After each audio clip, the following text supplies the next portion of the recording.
من الشيطان الرجيم بسم الله الرحمن الرحيم وإذ أخذنا ميثاق بني إسرائيل لا تعبدون إلا الله وبالوالدين إحسانا وذي القربى واليتامى والمساكين وقولوا للناس حسنا وأقيموا الصلاة وآتوا الزكاة ثم توليتم إلا قليلا منكم وأنتم معرضون۔ اس سے پچھلی آیات میں یہود کے اس باطل عقیدے کی تردید کی گئی تھی جو یہ کہتے تھے کہ ہم انبیاء کی اولاد ہیں، خاندان نبوت سے ہمارا تعلق ہے، تو اولاً تو ہم کو عذاب ہی نہ ہوگا، اور عذاب بھی ہوا تو وہ چند روز کا ہوگا، اور اس کے بعد ہم جنت ہی میں جائیں گے۔ اللہ تبارک و تعالیٰ نے ان کے اس عقیدہ فاسد اور باطل کا رد فرما دیا تھا کہ نجات کا دار و مدار اللہ اور اس کے رسول پر ایمان لانے اور عمل صالح پر ہے۔ اگر تم خاندان نبوت سے ہو، تمہارا تعلق انبیاء کے خاندان سے ہے، تو نجات اس پر نہیں ہے کہ تم کسی نبی کی اولاد ہو، تم کسی ولی کی اولاد ہو۔ نجات کا مدار ایمان اور عمل صالح ہے۔ اگر ایمان ہے، عمل صالح ہے، تو اللہ کی ذات سے امید ہے کہ تم نجات پاؤ گے، اور اگر ایمان نہیں ہے، عمل صالح بھی نہیں ہے، تو ظاہر بات ہے کہ جنت تمہاری کہاں سے ہو گئی؟ تمہارے پاس کوئی سرٹیفکیٹ ہے؟ اللہ نے کوئی تم سے معاہدہ کیا ہے؟ تو اللہ تعالیٰ نے اس عقیدہ فاسد اور باطل کا رد فرما دیا۔ چنانچہ ان یہود نے دو انبیاء کا انکار کیا، حضرت عیسیٰ علیہ السلام کا اور ہمارے نبی جناب محمد الرسول اللہ صلی اللہ علیہ وسلم کا۔ اور مسلمان کا بچہ یہ جانتا ہے کہ کسی ایک نبی کا انکار بھی کفر ہے، اور ظاہر بات ہے کہ جب نبی کا انکار کفر ہے تو وہ تو دائمی جہنمی ہے، جنت کہاں سے اس کو مل سکتی ہے؟ چنانچہ اب اس آیت میں جن آیات کی اس وقت تلاوت کی گئی ہے، اس میں اللہ تبارک و تعالیٰ نے ایک دلیل اور قائم فرما دی۔ وہ کیا ہے کہ اللہ تبارک و تعالیٰ نے ان سے عہد لیا تھا، قوم بنی اسرائیل سے، یہود سے پختہ عہد و پیمان ان سے ہوا تھا، لیکن اس عہد و پیمان کو انہوں نے توڑ دیا، اور یہ ان کی سرشت میں داخل ہے کہ یہود جب کوئی وعدہ کرتے ہیں تو خلاف ورزی کرتے ہیں، اس کو توڑ دیتے ہیں۔ تو ظاہر بات ہے کہ جب کوئی انسان وعدہ کس سے؟ اللہ سے کر رہا ہے، اور وہ اللہ کے وعدے کو توڑ دے تو اس کو جنت ملے گی؟ ظاہر بات ہے کہ اللہ کے عہد کو توڑنے کی وجہ سے اس کو جہنم میں داخل کیا جائے گا۔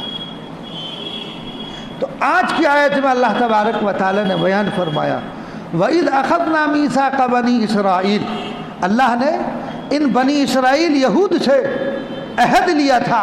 کیا عہد لیا تھا؟ جب لیا ہم نے قول و قرار بنی اسرائیل سے، وہ قول و قرار کیا تھا؟ آگے آ گیا، لا تعبدون الا اللہ، اللہ کے علاوہ تم کسی کی عبادت نہیں کرو گے۔ لا تعبدون، نہیں عبادت کرو تم مگر الا اللہ، مگر اللہ کی، یعنی عبادت اللہ کے علاوہ کسی کی مت کرنا۔ یہ ان سے عہد لیا تھا، یہ تھا وہ قول و قرار۔ اب ظاہر بات ہے کہ اگر کوئی انسان اللہ کی عبادت نہیں کر رہا، کسی غیر کی عبادت کر رہا ہے اللہ کو چھوڑ کر، یہ شرک ہے،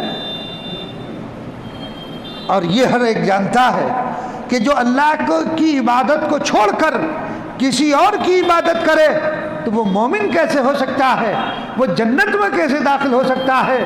اس کا تو ٹھکانہ پھر جہنم ہے۔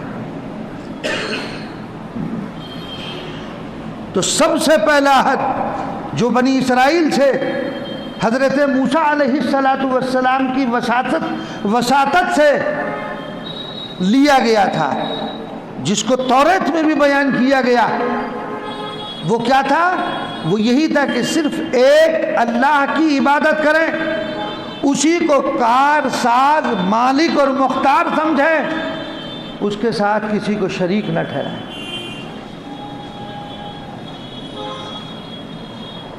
اور یہ بات بھی یاد رکھیے، بات بار بار بتائی جا چکی ہے، آدم علیہ السلام سے لے کر نبی کریم صلی اللہ علیہ وسلم تک جتنے انبیاء آئے سب نے توحید کی دعوت دی، سب نے یہی دعوت دی ہے کہ ایک اللہ کی عبادت کرو، اس اللہ کی عبادت میں کسی کو شریک مت ٹھہراؤ، تم ستاروں کی پرستش مت کرو، تم انبیاء کے بت بنا کر مجسمہ بنا کر ان کی پرستش مت کرو، ان کو مت پوجو۔ تو جب تم ان کو پوجو گے، اللہ کی عبادت میں کسی اور کو شریک کرو گے، تو تم مومن کہاں رہ گئے؟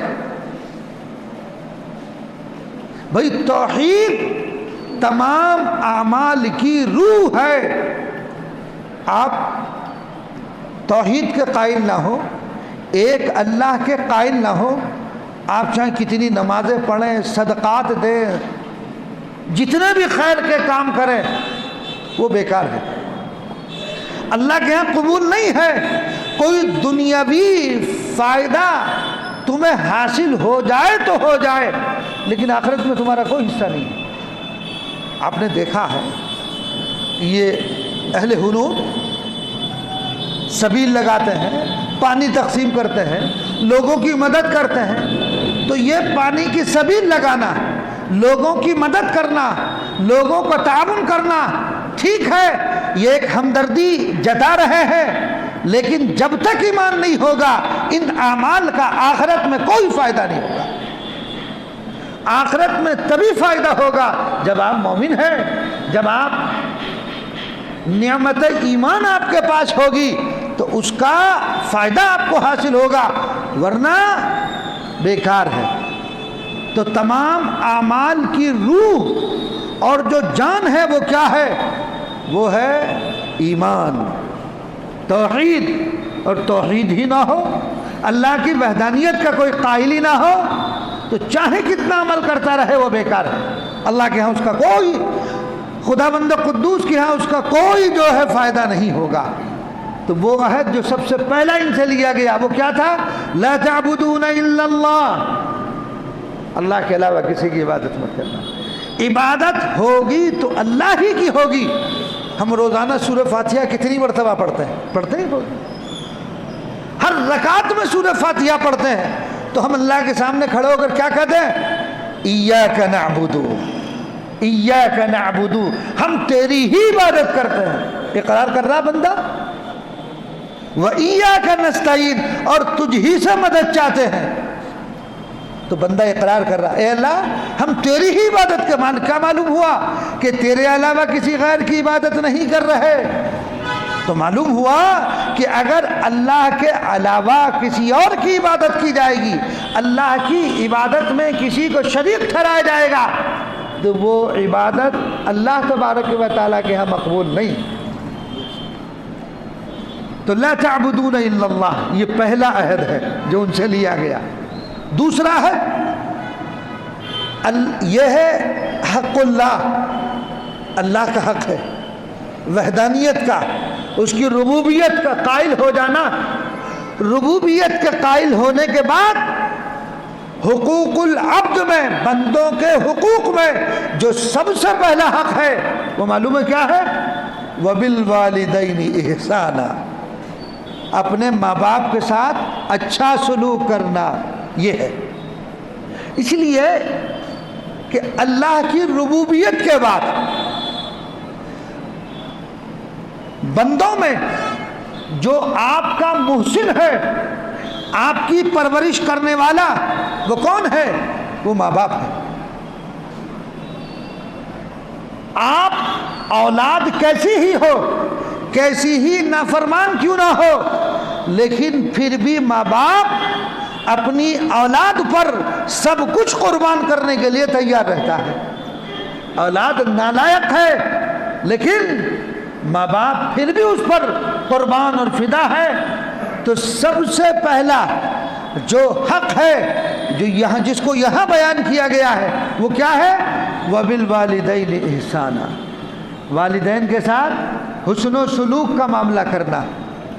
چنانچہ دوسری آیت میں اللہ تبارک و تعالیٰ نے خود بیان فرمایا کہ والدین کے ساتھ حسن سلوک کیا ہے۔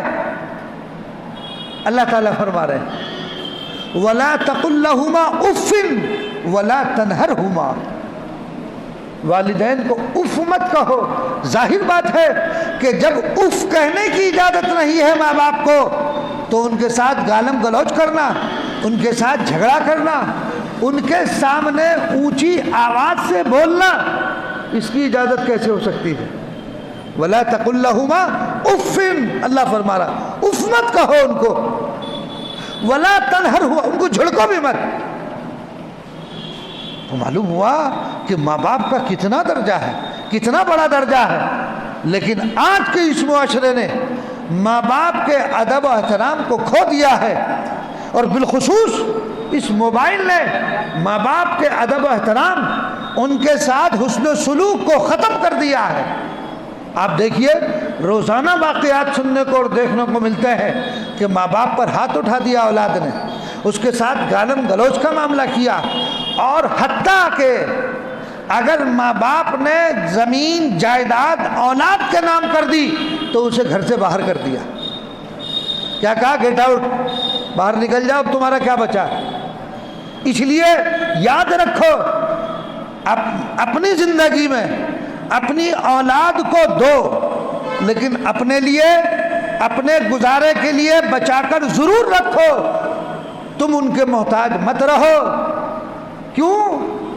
کہ تجربہ یہ ہے اولاد آپ کے ساتھ اس وقت تک ہے جب کہ وہ مال و دولت آپ کے پاس ہے، زمین آپ کے قبضے میں ہے، مکان آپ کے قبضے میں ہے، اور جب یہ چیزیں آپ نے ان کے نام کر دی، اسی دن تیور بدل جائیں گے، رویہ بدل جائے گا، انداز بدل جائے گا۔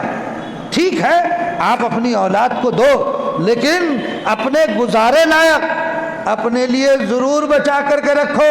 یہ نہ ہو کہ ماں باپ کو اگر 10 روپے کی ضرورت پڑے تو وہ اولاد کے سامنے ہاتھ پھیلائے، اس کی ضرورت پیش نہ آئے۔ تو بہرحال تو سب سے پہلی چیز جو بیان کی گئی یہاں وہ کیا ہے؟ توحید کے بعد وَبِالْوَالِدَيْنِ إِحْسَانًا، والدین کے ساتھ اچھا سلوک کرنا۔ دیکھو ایک نقطے کی بات، اللہ تعالیٰ نے یہ نہیں فرمایا کہ والدین مومن ہو تو حسن سلوک کرنا، مومن نہیں ہے تو حسن سلوک مت کرنا۔ نہیں، ایمان کی قید نہیں لگائی گئی ہے۔ والدین تمہارے اگر کافر بھی ہو، ان کے ساتھ حسن سلوک کا معاملہ کرنا، ان کے ساتھ اچھائی کا معاملہ کرنا، بدتمیزی کا، بد تہذیبی کا ہرگز اسلام اس کی اجازت نہیں دیتا ہے۔ تو والدین خواہ مومن ہو خواہ کافر ہو، ان کے ساتھ حسن سلوک کا برتاؤ کیا جائے۔ دو باتیں ہو گئی۔ تیسری بات وَذِي الْقُرْبَى وَالْيَتَامَى وَالْمَسَاكِينَ، دیکھو والدین کے بعد کہ والدین کے ساتھ حسن سلوک کیا جائے، وَذِي الْقُرْبَى جو تمہارے رشتہ دار ہیں، بھئی یہ بھی صلہ رحمی کا ایک جز ہے، تاکہ آپ کے والدین اس سے خوش ہوں۔ بھئی والدین کے جو متعلقین ہیں تو وہ بھی تو ان کی محبت کا ایک جز ہو گیا، تایا ہے، پھوپھیاں ہیں، تو وہ باپ ہی کی وجہ سے تو ہے وہ تعلق۔ تو باپ کے ساتھ احسان کا معاملہ کرنا، اسی طرح ان کے جو متعلقین ہیں، ان کے جو رشتہ دار ہیں، ان کے ساتھ بھی احسان کا معاملہ کرو۔ اور یاد رکھو وہ تمہارے ساتھ برائی کا معاملہ کریں، لیکن تم رشتہ داروں کے ساتھ، بھائی بہن اور ان کی اولاد کے ساتھ رفق کا، نرمی کا، اچھائی کا معاملہ کرو۔ ہاں، اگر وہ تمہیں کسی ناجائز چیز کا حکم دیں تو اس میں ان کی فرما برداری نہیں کی جائے گی، اور اس بنیاد پر قطع تعلق کی بھی اجازت ہے کہ اگر وہ شریعت کے خلاف ورزی کر رہے ہیں مسلسل آپ کے منع کے باوجود، تو آپ اس سے قطع تعلق بھی کر سکتے ہیں۔ لیکن جو آپ کے رشتہ دار ہیں، قریب کے ہوں دور کے ہوں، ان کے ساتھ بھی احسان کا معاملہ کرو۔ پر اللہ کے رسول صلی اللہ علیہ وسلم نے کیا فرمایا کہ اگر تمہارا کوئی رشتہ دار تم سے قطع تعلق کرتا ہے تو تم تعلق کو جوڑو اور ان کے ساتھ احسان کا معاملہ کرو۔ تم سل من قطع کا، کیا فرمایا حدیث میں؟ سل من قطع کا واعفو عمن ظلم کا، تو رشتہ جوڑ اس سے جو تم سے رشتے کو توڑتا ہے، واعفو عمن ظلم کا، اور جو تمہارے ساتھ ظلم و زیادتی کرتا ہے، جو تمہارے ساتھ ناانصافی کرتا ہے، جو تمہارے حقوق کو پامال کرتا ہے، تم کیا کرو؟ تم اس کے ساتھ احسان کا معاملہ کرو۔ وہ اس کا معاملہ ہے، وہ اگر تمہارے ساتھ خیر خواہی اچھائی نہیں کر رہا، وہ گناہگار ہے، تم قطع تعلق کر کے تم گناہگار مت ہو۔ تو سل من قطع کا واعفو عمن ظلم کا، تو رشتہ جوڑ اس سے جو تجھ سے رشتے کو منقطع کرتا ہے، اور تو جو تمہارے ساتھ ظلم و زیادتی کرتا ہے تم اس کے ساتھ احسان کا معاملہ کرو۔ یہ سکھاتا ہے ہمارا اسلام۔ تو اس لیے کیا کرو؟ والدین کے ساتھ تو حسن سلوک ہے ہی، جو رشتہ دار ہیں وذی القربى والیتامی، جو رشتہ دار ہیں قرابت دار ہیں ان کے ساتھ بھی احسان کا معاملہ کرو، اور والیتامی والمساکین، یتیم ہیں، مسکین، جن کا کوئی پرسان حال نہیں، جن کے ماں باپ بھی نہیں ہے، تو جو یتیم ہے ان کے سروں پر ہاتھ رکھو، ان کے ساتھ بھی اچھائی کا معاملہ کرو۔ تو وذی القربى والیتامی والمساکین، تو ذی القربى رشتہ دار، اسی لیے آگے آئے گا جہاں مسائل زکوٰۃ کو اللہ نے بیان کیا، مصارف زکوٰۃ کو، کہ زکوٰۃ کا مصرف کون ہے، تو سب سے پہلے کس کو بیان کیا؟ رشتہ داروں کو۔ زکوٰۃ کہاں؟ تو سب سے پہلے اپنے رشتہ داروں کو۔ اس میں دوہرا ثواب ہے، کیوں؟ ایک تو رشتہ داری کا حق، دوسرے آپ کی زکوٰۃ ادا ہوگی، تو وہاں بھی اللہ نے رشتہ داروں کو مقدم کیا ہے۔ تو ان کے ساتھ ان کی ضروریات کا تم خیال رکھو، ان کا مالی تعاون کرو۔ اگر جان کی ضرورت پڑے تو جان پیش کرو، مال کی ضرورت پڑے تو مال ان کے سامنے رکھ دو، یعنی ان کی ضروریات میں کام آؤ۔ تو ایسے ہی جو یتامہ ہیں، ایسے ہی جو مسکین ہیں، فقراء ہیں، ان کے ساتھ بھی کیا کرو آپ؟ ان کے ساتھ بھی حسن سلوک۔ اور ان کا حسن سلوک کیا ہے؟ ایک تو آدمی زبانی کر رہا ہے، وہ ضرورت مند ہے، ان کے ہاں راشن پہنچاؤ، کپڑے نہیں ہیں کپڑے پہنچا دو۔ یہ ہے یتامہ کے ساتھ، اور یہ ہے مساکین کے ساتھ سلوک۔ ان کا مالی تعاون بھی کرو۔ اچھا، جو رشتہ دار ہیں آپ ان کا مالی تعاون نہیں کر سکتے، آپ بھی چونکہ کمزور ہیں، ان کو راشن نہیں دے سکتے، تو ایک کام تو کر سکتے ہو بھائی، آپ خود کمزور ہیں، آپ خود غریب ہیں، تو جو آپ کے رشتہ دار ہیں آپ ان کا مالی تعاون نہیں کر سکتے، یا اگر ان کو جسمانی طور پر آپ کی ضرورت ہے، آپ کی قوت، آپ اپنی قوت کو بھی استعمال نہیں کر سکتے چونکہ آپ بھی کمزور ہیں، تو ایک کام تو کر سکتے ہو، وَقُولُوا لِلنَّاسِ حُسْنًا، اچھی بات تو کر سکتے ہو۔ یہ تو لوگوں یعنی یہاں عام ہے، وَقُولُوا لِلنَّاسِ فرمایا گیا، لوگوں کے ساتھ بھلائی کا معاملہ، تو یہاں ناس کا لفظ استعمال کیا گیا، اس میں اشارہ ہے کہ عام لوگوں کے ساتھ تو ہو ہی، لیکن رشتہ دار ہو، کوئی آپ کے پاس اپنی ضرورت لے کر آ گیا تو آپ اس کا تعاون نہیں کر سکتے، خواہ وہ آپ کے رشتہ دار کیوں نہ ہو یا خواہ کوئی عام انسان کیوں نہ ہو، اچھی بات تو کہہ سکتے ہو، یہ تو کہہ سکتے ہو کہ بھائی اس وقت میری بھی حالت ذرا کمزور ہے، میں آپ کا تعاون نہیں کر سکتا، انشاءاللہ جب بھی کوئی ایسا موقع آئے گا اللہ نے مجھے دیا تو ضرور کروں گا، ہے نا۔ اور ایک یہ آپ کے دروازے پر آپ نے ڈانٹ کر بھگا دیا اس کو، اس کی اجازت نہیں۔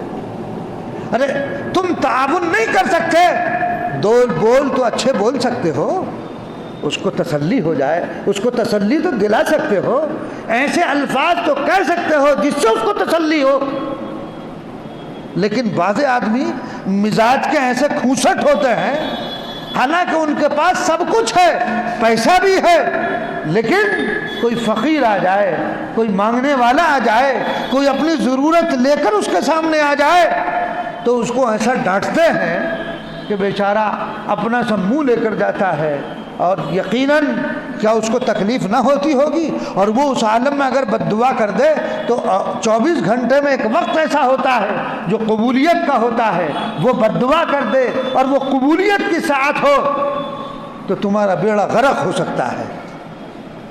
بھئی مال یہ تو اللہ کی عطا ہے نا، یہ ہمارا نہیں ہے جسے ہم سمجھتے ہیں میرا مالی، میرا مال جسے آپ کہہ رہے ہیں وہ آپ کا نہیں ہے، وہ اللہ کا ہے۔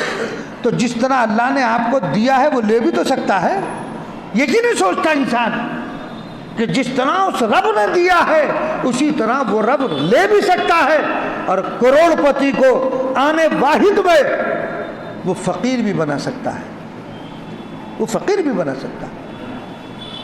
کل ہی کی بات بتاؤں میں آپ کو، اسی شہر سہارنپور کی، ایک صاحب میرے پاس آئے، کروڑ پتی تھے، یقین جانیے کروڑ پتی، یہ کہہ رہے تھے کہ کھانے کے بھی لالے ہیں اس وقت، کھانے کے بھی لالے، کھانے کے بھی پیسے نہیں، جبکہ کروڑوں میں کھیلتے تھے۔ یہ کل کا تازہ واقعہ بتا رہا ہوں۔ جب انسان کے پاس مال کی ریل پیڑ ہوتی ہے وہ بھول جاتا ہے، وہ رب کو بھی بھول جاتا ہے، وہ رشتے اور ناتوں کو بھی بھول جاتا ہے، اس کے خاندان کا کوئی غریب آ جائے اس کو دھتکار کے باہر نکال دیتا ہے کہ میرے مال کی وجہ سے آیا ہے نا۔ انانیت، تکبر، یہ اللہ کو پسند نہیں، اللہ کو عاجزی، تواضع، انکساری پسند ہے۔ تو بہرحال آگے کیا فرمایا اللہ نے، وَقُولُوا لِلنَّاسِ حُسْنًا، اور عام لوگوں سے بات اچھی طرح کہنا، عام لوگوں کے ساتھ اچھی طرح بات کرنا۔ لیکن بعض لوگوں کا مزاج میں روکھا پن، ترشی، جب بھی بات کرو اچھی بھی بات کرو تو کڑوی بات کرے گا، ایسی بات کرے گا کہ دل میں چپ جائے۔